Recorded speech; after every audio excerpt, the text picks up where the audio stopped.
of Normandy on the stage for this epic clash. 1943, decision made to invade at last. Opened up a second front, long awaited by the Russians who pushed from the east already. Trapped the Germans to discussion. The names of the beaches, which will ring throughout nations. Utah, Omaha, Juneau, Golden Sword, the destination. Across the English Channel, treacherous and unforgiving. The beaches must be captured when they face stiff resistance. Defense positions held on ridges overlooking each landing site. MG-34 shoot the shooting. Death on a scale that turned the water blood red. Awaits the outlaw invaders, facing death 5,000 vessels.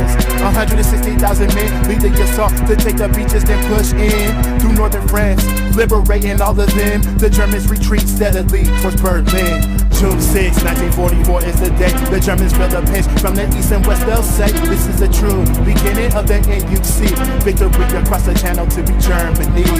June 6, 1944 is the day the Germans feel the pinch from the east and west. They'll say this is the true beginning of the end. You see victory across the channel to be Germany.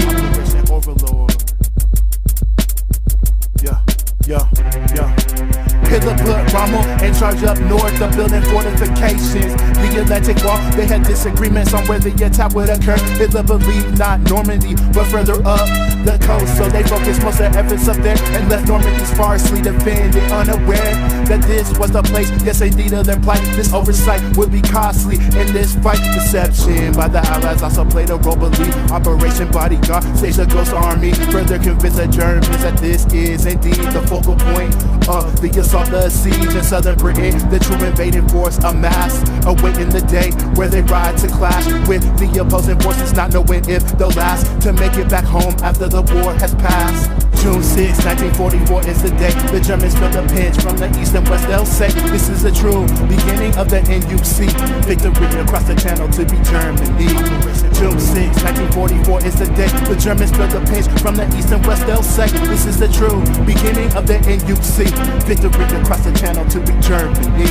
A storm sets in, the invasion still proceeds. The skies darken, foreshadowing what some will see. The waves crash on the ships, swaying back and forth. The vast armada tries to stay on their path, their course. The men inside aren't sure what awaits ahead. Determination in their hearts, but fear in their heads, gripping their weapons so tight that their hands shake. Swift warmth on their brows, just what hell awaits. The Germans on the beaches, unaware of pending doom, and in positions half-heartedly with no clue that 5,000 ships are set to break the horizon. The enemy approaches in the mist, tensions rising. Rommel left his post for a family engagement, sure in his heart that the attack wasn't staged, but he was wrong. And now the Allies approach, spotted in the distance. The Germans finally man their forts on every beach. The ships, they appear off in the distance. Panic sets in with fear. The Germans start to scramble to their weapons, their positions. Communications down the line from Utah to Sword. The Allies start to pile in the every landing ship. The Germans open fire in the distance, hit or miss. The ships break the waves, headed towards obstacles that prevent them from landing directly on the beach. No, the landing hatches open and the soldiers run out. Bullets strafing by, some hit flesh, some leave no doubt. Utah go and Sword like resistance was felt. Those beaches taken easily, relatively went well. But June 4, Canada wasn't going so smooth. Bullets make a curtain on the beaches to break through. The infantry was ahead of support and ships suffering many casualties as they disembarked so quick. At Omaha, 29th and 1st Infantry faced the 352nd of Germany, the most contested beach of the invasion so far was left to America to suffer greatly by far. More casualties here than the other beaches combined. Once the troops left their Higgins post, the bullets did fly. Some killed in the water, never made it ashore. Into the jaws of death and the screens that unfold. The cliffs above, perfect for the Germans to kill, inflicting lots and lots of damage on the soldiers. Is real. Obstructed landings, delayed vehicles and men. They had to halt the landings to wait for destroyers to clear a path through the chaos, providing cover for them. Only 600 men reached the higher ground the next day. Through the 5 entrenched goalies to start to clear their way so the vehicles could secure a beachhead that's safe. It's D-Day, the day they fade. At the other landing site, the beaches quickly shake. At Utah, the 4th pushed 4 miles deep some way, only losing 200 men. They broke through the take and meet up with the airborne fleet in the French hedgerow. Paratroopers were scattered, so it was difficult. Despite delays, they captured key points, the flank they would protect without stopping to think. At Gold, high winds and they almost strong point, 75mm gun made the advance a tough one. RHR took arrow matches, which would be the site of an artificial port named Mulberry. Alright, 9,000 tons of equipment moved from the deck, a huge advantage for the Allies. They say Juneau finally secured. Canada created 2 Essex, Juneau and Gold beachheads, metal miles wide, they said.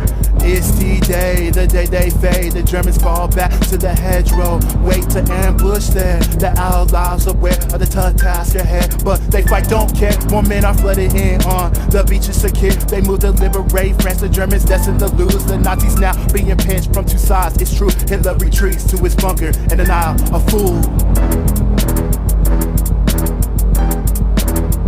In denial, a fool. In denial, a fool. In denial, a fool.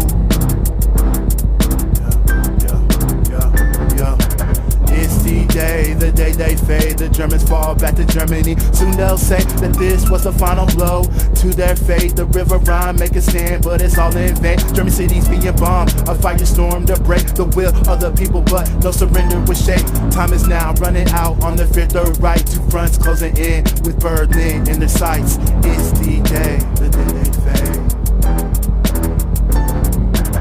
It's D-Day, the day they